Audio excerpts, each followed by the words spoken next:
إن الحمد لله نحمده ونستعينه ونستغفره ونعوذ بالله من شرور أنفسنا ومن سيئات أعمالنا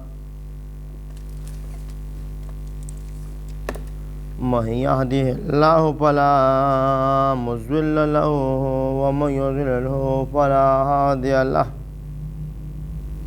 وأشهد أن لا إله إلا الله وحده لا شريك له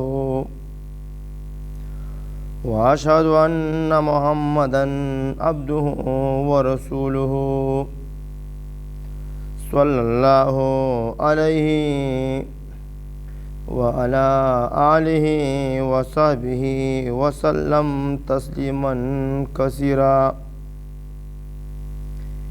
يا أيها الذين آمنوا اتقوا الله حق تقاته ولا تموتن إلا وأنتم مسلمون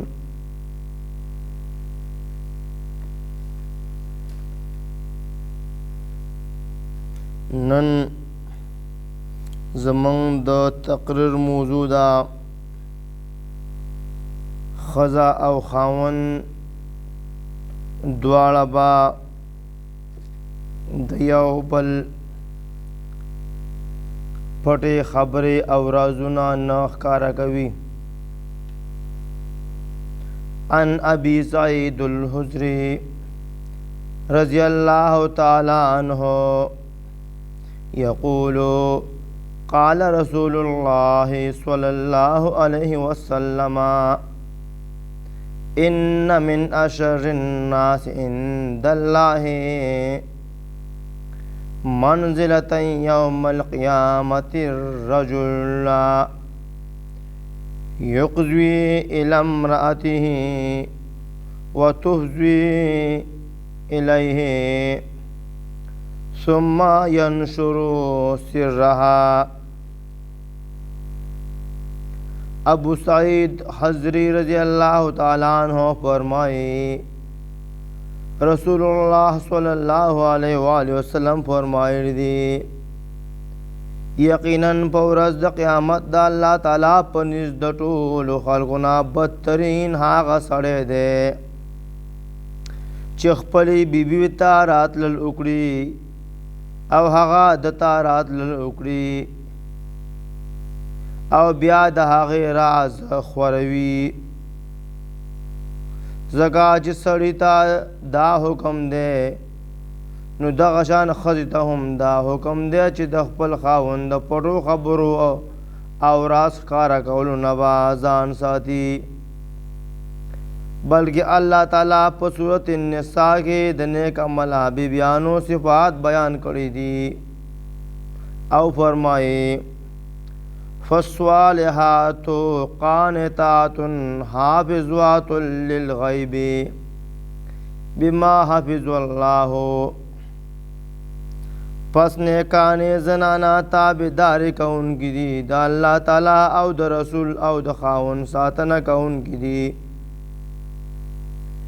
او د مال او د ځان په وخت د غایب والي د خاوند کې په دې وجه چې الله تعالی د دوی ساتنه کړې ده.